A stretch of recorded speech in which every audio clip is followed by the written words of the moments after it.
on the three evils.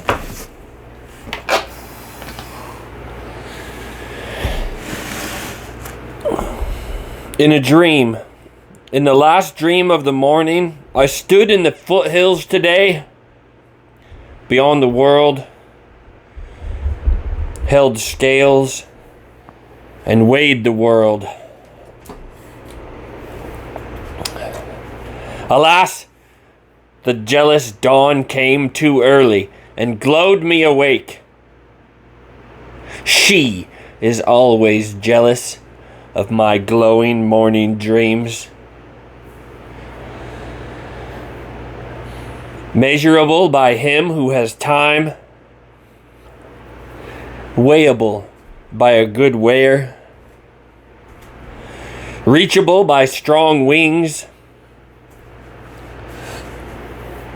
guessable by divine nutcrackers. Thus my dream found the world. My dream, a bold sailor, half ship, half hurricane, taciturn as butterflies, impatient as falcons. How did it have the patience or the time to weigh the world? Did my wisdom secretly urge it? My laughing, wide-awake day wisdom, which mocks all infinite worlds, for it speaks. Wherever there is force, number will become mistress. She will have more force. How surely my dream looked upon this finite world, not inquisitively, not acquisitively, not afraid, not begging, as if a full apple offered itself to my hand, a ripe golden apple, with cool, soft velvet skin. Thus the world offered itself to me, as if a tree waved to me, broad-branched, strong-willed, bent as a support, even as a footstool for one weary of his way. Thus the world stood on my foothills, as if delicate hands carried a shrine toward me. A shrine open for the delight of bashful, adoring eyes. Thus the world offered itself to me today. Not riddle enough to frighten away human love. Not solution enough to put to sleep human wisdom. A humanly good thing the world was today, though one speaks so much evil of it.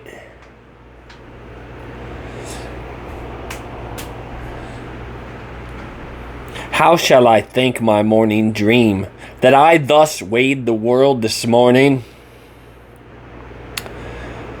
As a humanly good thing it came to me, this dream and heart comforter, and to imitate it day by day, and to learn from it what was best in it, I shall now place the three most evil things on the scales and weigh them humanly well.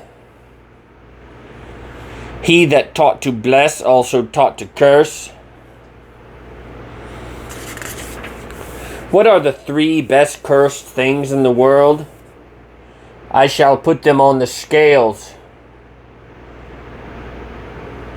Sex, the lust to rule, selfishness. These three have so far been the best cursed and worst reputed and lied about. These three I will weigh humanly well. Well then, here are my foothills, and there the sea, that rolls toward me, shaggy, flattering, the faithful old 100-headed canine monster that I love. Well then, here I will hold the scales over the rolling sea, and witness I choose too, to look on. You, solitary tree, fragrant and broad vaulted, that I love.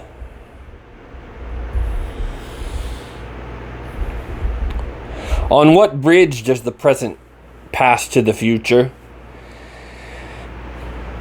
By what compulsion does the higher compel itself to lower? And what bids even the highest grow still higher? Now the scales are balanced, and still 3 weighty questions I throw on it. 3 weighty answers balance the other scale. Sex. To all hair-shirted despisers of the body, their thorn and stake, and cursed as world among the afterworldly, because it mocks and fools all teachers of error and confusion. Sex. For the rabble, the slow fire on which they are burned, for all worm-eaten wood and stinking rags, the ever-ready rut and oven. Sex. For free hearts, innocent and free, the garden happiness of the earth, the future's exuberant gratitude to the present. Sex. For only the wilted, a sweet poison. For the lion-willed. However, the great invigoration of the heart and the reverently reserved wine of wines. Sex. The happiness that is the great parable of a higher happiness and the highest hope. For too many is marriage promised, and more than marriage, to many who are stranger to each other than man and woman. And who can wholly comprehend how strange man and woman are to each other? Sex. But I want to have fences around my thoughts and even around my words, lest swine and swooners break into my garden.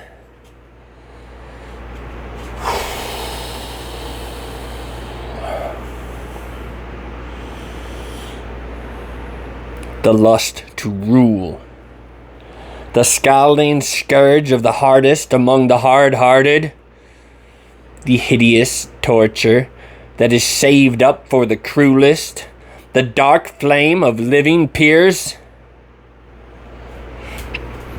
The lust to rule, the malicious gadfly imposed on the vainest peoples, the mocker of all uncertain virtues, the rider on every horse and every pride. The lust to rule, the earthquake that breaks and breaks open everything worm-eaten and hollow, the grumbling punisher that breaks open whited sepulchres, the lightning-like question mark beside premature answers. The lust to rule, before whose glances man crawls and ducks and slaves and becomes lower than snake and swine, until finally the great contempt cries out of him.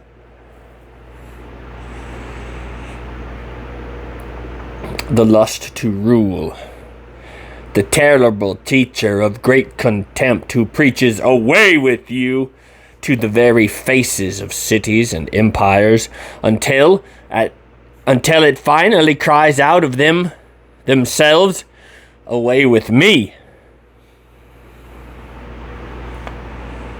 The lust to rule.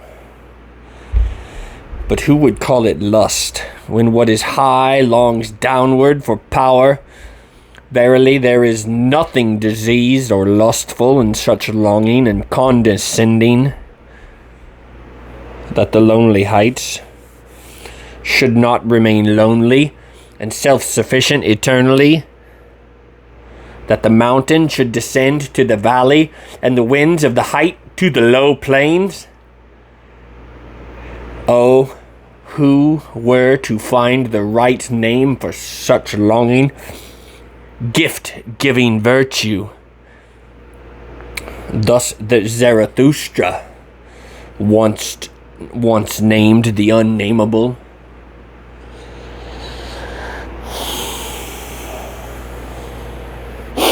And at that time it also happened, and verily it happened for the first time, that his word pronounced selfishness blessed, the wholesome, healthy selfishness that wells from a powerful soul,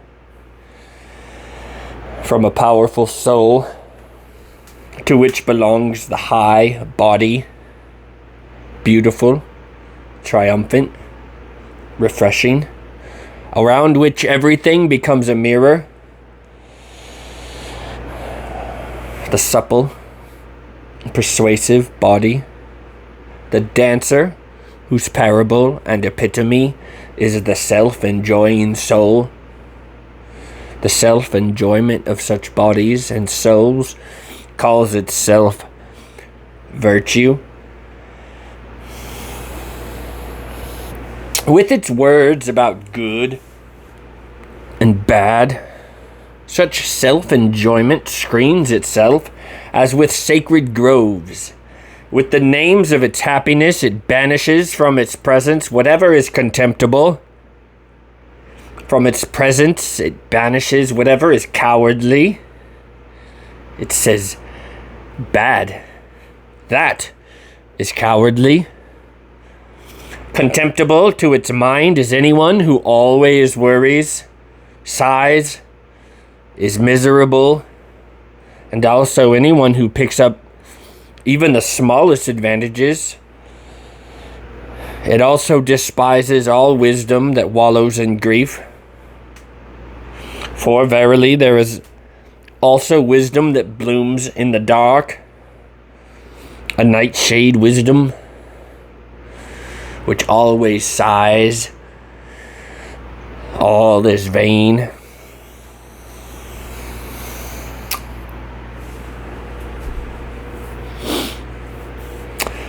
Shy mistrust it holds in low self-esteem. Also, anyone who wants oaths instead of eyes and hands. Also, all wisdom that is all too mistrustful, for that is the manner of cowardly souls. In still lower esteem it holds the subservient, the dog-like, who immediately lie on their backs, the humble. And there is wisdom too that is humble and dog-like and pious and subservient.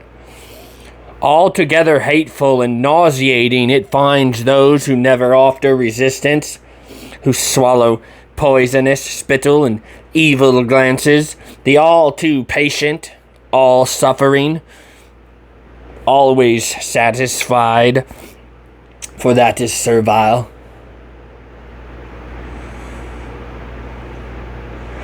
Whether one be servile before gods and gods' kicks, or before men and stupid men's opinions, whatever is servile it spits on, this blessed selfishness. Bad. That is what it calls everything that is sorely stooped and sordidly servile, unfree blink eyes, oppressed hearts, and that false yielding manner that kisses with wide, cowardly lips. And sham wisdom. That is what it calls the would-be wit of the servile and old and weary, and especially the whole wicked, nit-witted, witless foolishness of priests. The sham-wise, however, all the priests, the world-weary, and all those whose souls are womanish and servile. Oh, what wicked tricks has their trickery always played on selfishness. And what was considered virtue and called virtue was playing wicked tricks on selfishness and selfless. That is how all these world-weary cowards and cross-marked spiders wanted themselves, for good reasons.